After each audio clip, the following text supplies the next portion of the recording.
মারিচটা চলে আসে মারিচটা লেজটা খেলে নি ছুটায়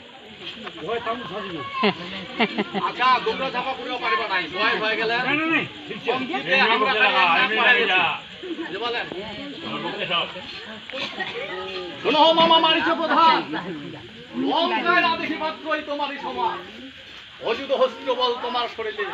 গন্ধর্ব সদা ভীত বদরে বড় দুঃখ খাইলাম তোমারই গোচ্চর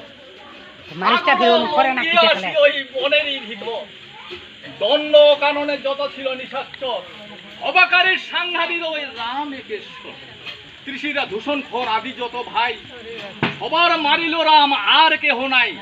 ধিক ধিক তোমাকে আমাকে ধিক তুমি আমি থাকিতে ওই কলঙ্ক অধিক সুরপনাক ভগ্নির কাটে নাটক কাট হইয়া মনুষ্য কি করে অপমান আপনি রাবণ আমি পুত্রমে ঘোড়াম ঘটাইল ক্ষুদ্র গ্রাম এতে প্রমাণ না করি যদি হিহার প্রতিজ্ঞা ত্রিলোক আদিবত্য বিফল আমার আজ লইলাম মারিস তোমারই শরণ পাত্র কার্য করহ মারি জয় শুনহ বচন শুনি তার পরম সুন্দরী এক নারী তাহার উপগুণ কথাই বলিতে না পারি তাহাকে হরিও মারিস তোমার সহায় এই নিবেদন মারিস কহি হে তোমায় মহাদেব বড় অবধ রাবণ একটি তোমার যুগতি লোক মন্ত্রণা তোমার সম্পত্তি প্রণাধিক রামের সিং জানকী সুন্দরী তাহাকে হরিলে ওহিবে লঙ্কাপুরী রক্ষা করো ক্ষমা করো লঙ্কার বসতি রামের কাছে বাপ না খাটবে চাতুরি আরে কুকুরটি ধরিল তো শুনো দুর্মতি নরের গৌরব করা মন্দ বলা মহারাজ আমি যদি কারি মারি কি করতে পারে আমারও প্রধান নয় কম্পিতমে দেনি মানুষ কেবা কথা দেবদত্ত যিনি আসি তবঘর করো পরিষ্কার আমার সাক্ষাতে করই নরেরই পুরস্কার বলা বুদ্ধি হিয়া নাম নিহনর জাতি নিশাচর কুলে তৈরি রাখি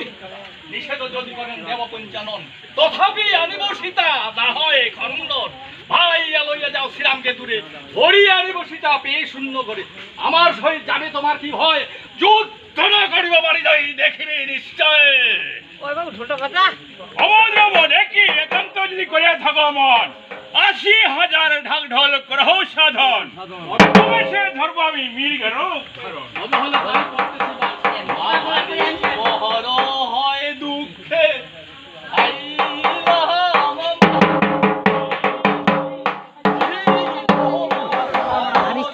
করে রাবণটার মতন মারিচটা কত শান্ত মামাটা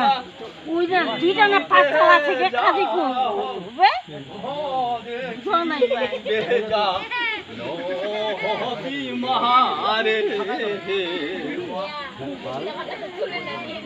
মারিচ তো একটা মুনি না রাবণের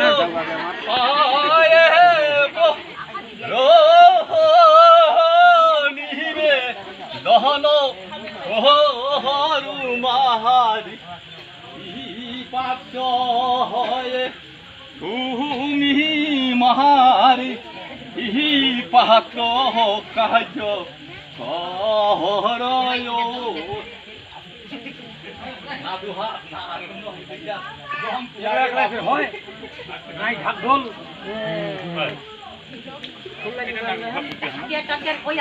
হাজার লাগবে না তো